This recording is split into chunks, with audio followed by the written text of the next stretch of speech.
A França é uma das maiores economias do mundo, um dos pilares da União Europeia e uma potência histórica. Mas, apesar disso, o país enfrenta há décadas um problema persistente: estagnação econômica, alto endividamento público e baixa competitividade. Como um país que já foi símbolo de crescimento e industrialização acabou preso a déficits constantes e baixo dinamismo econômico? E, mais importante, isso pode colocar em risco o euro e a estabilidade da Europa? É isso que vamos analisar no vídeo de hoje. Lembrando, este vídeo não é recomendação de investimento, mas sim uma análise econômica e histórica. Para entender a estagnação da França, precisamos voltar ao pós-Segunda Guerra Mundial. Após 1945, a economia francesa passou a se basear em um modelo criado por Charles de Gaulle, conhecido como dirigismo econômico. Nesse modelo, apesar de existir mercado, o Estado escolhe setores estratégicos para estimular diretamente. É importante destacar, isso não era socialismo no sentido soviético, mas havia semelhanças. O governo francês elaborava planos quinquenais, definindo quais setores seriam considerados estratégicos e, portanto, financiados, protegidos ou estatizados. Exemplo-chave: a indústria automobilística.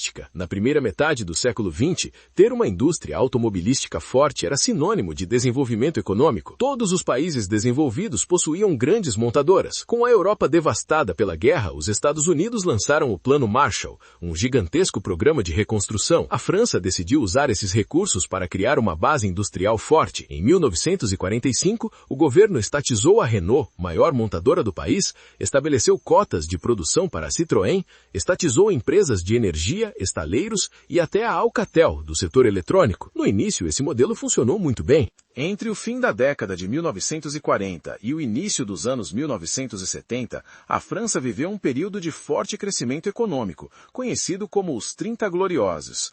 Esse período foi marcado por crescimento acelerado do PIB, expansão industrial, aumento do padrão de vida, forte presença do Estado como planejador e investidor. Mas esse equilíbrio começou a ruir no final dos anos 1960. Tudo começou com os protestos de maio de 1968, o que inicialmente eram manifestações estudantis contra reformas universitárias, rapidamente se espalhou para a classe trabalhadora, resultando na maior greve geral da história da França. Os protestos tinham forte influência socialista e culminaram nos Acordos de Grenelle, que concederam aumentos salariais significativos, ampliação de direitos trabalhistas, maior rigidez nas relações de trabalho. No curto prazo, o impacto econômico não foi tão evidente. Isso porque, naquele momento, havia poucos países industrializados competindo no mercado global. Mas esse cenário mudaria drasticamente poucos anos depois. Em 1973, ocorre a crise do petróleo, um divisor de águas na economia global.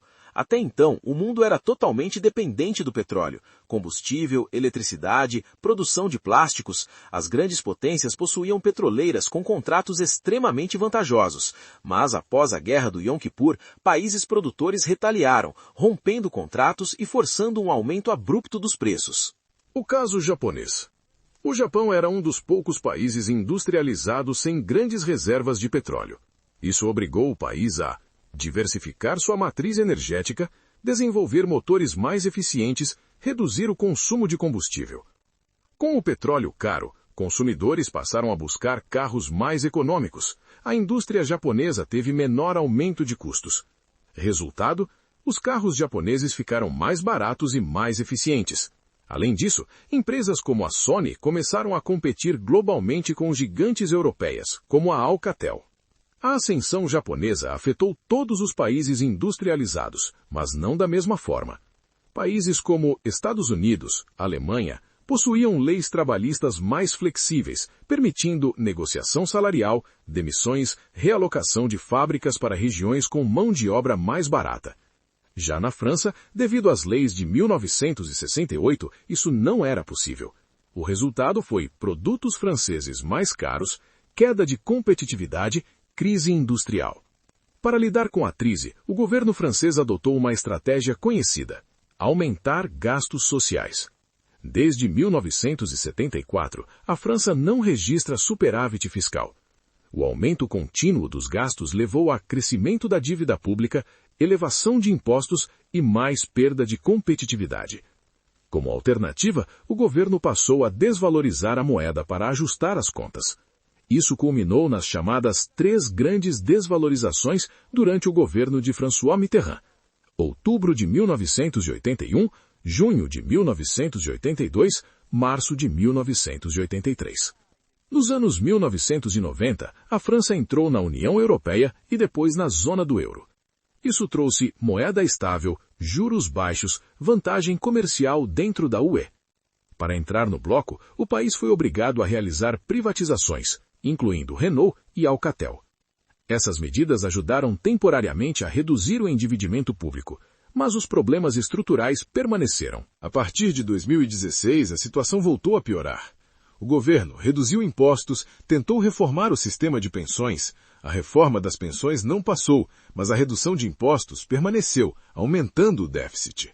Durante a pandemia, os gastos explodiram novamente, com programas generosos de incentivo econômico. Hoje, a dívida pública francesa ultrapassa 114% do PIB. O déficit gira em torno de 5,8% do PIB. A grande pergunta é: isso pode afetar o euro? Em 2012, a zona do euro enfrentou a crise da dívida pública dos países conhecidos como PIGS: Portugal, Irlanda, Grécia, Espanha. Para conter a crise, o então presidente do BCE, Mário Draghi, promoveu uma forte desvalorização do euro.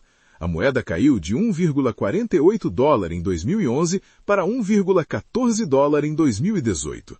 Isso ajudou as exportações, mas também causou fuga de capitais, beneficiando mercados como o dos Estados Unidos. Como é improvável que a França faça cortes significativos nos gastos públicos, o cenário mais provável é continuidade do aumento da dívida, risco de nova crise fiscal, pressão sobre o Banco Central Europeu. Isso pode levar a uma nova desvalorização do euro no futuro. A história da França mostra como decisões políticas, mesmo bem intencionadas, podem gerar consequências de longo prazo difíceis de reverter. Se você gostou dessa análise, deixe o like, se inscreva no canal e comente o que você acha. A França conseguirá sair desse ciclo de estagnação?